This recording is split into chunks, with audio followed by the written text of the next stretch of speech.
Evet Ahmet, 6 top.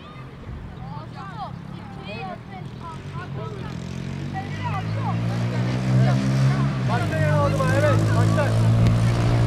Bravo, çık, devam et. Bravo, çık, devam et oğlum, devam et yana, evet. Pardon, devam et, kalk. Evet, kalk oğlum, evet, yana. İsmail, yan, iki önce onu çalışmasını yapıyor İsmail. Evet, evet, toplara var, İsmail yok, Ahmet. Pardon Ahmet, haydi. Topları ver. Beyler bir kişi orada, bir kişi de burada kalsın, topları atsın. Evet. Ver topları. 4, 5, 6. Evet. Allah'ım. Hepiniz aynı anda kayıt alıyor. Gel böyle. Evet, hazır mıyız?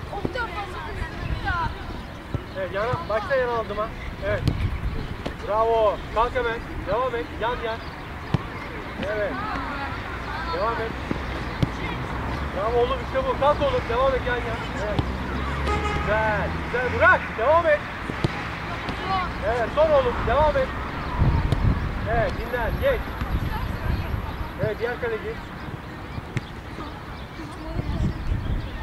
Evet, bravo. Evet, yan devam ediyorsun. Başla. Bravo, hep önde. Güzel. Yan. Evet. Güzel. Devam et. Kalk. Yan. Evet. Kalk.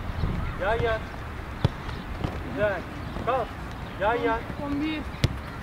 Evet. Kalk. Yan. Evet. Güzel. Evet, diğer kaleciyi alayım. Diğer kaleciyi alayım. At. İsmail. Yapış bir kale.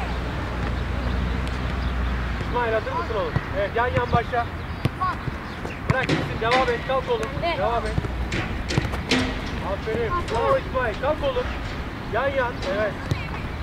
Evet, kalk oğlum. Evet, ver. Kalk oğlum, devam et. Yan, evet. Aferin İsmail, kalk oğlum. Son, kalk oğlum, evet. Hop. Bravo İsmail be, bravo. Evet, değiştiriyoruz, geç. Kaleci geç. Hocam biraz. Allah kameraya.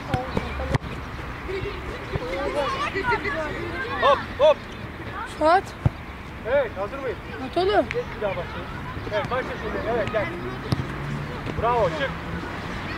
Evet, yan. Hop. Bravo be. Devam et Anıl. Evet, gel. Hop. Oh, pardon. Çık. Evet. Hop. Güzel. Kalk oğlum. Devam et. Kale elleme kale. Kalk oğlum. Vur dik. Gelmeyin lan.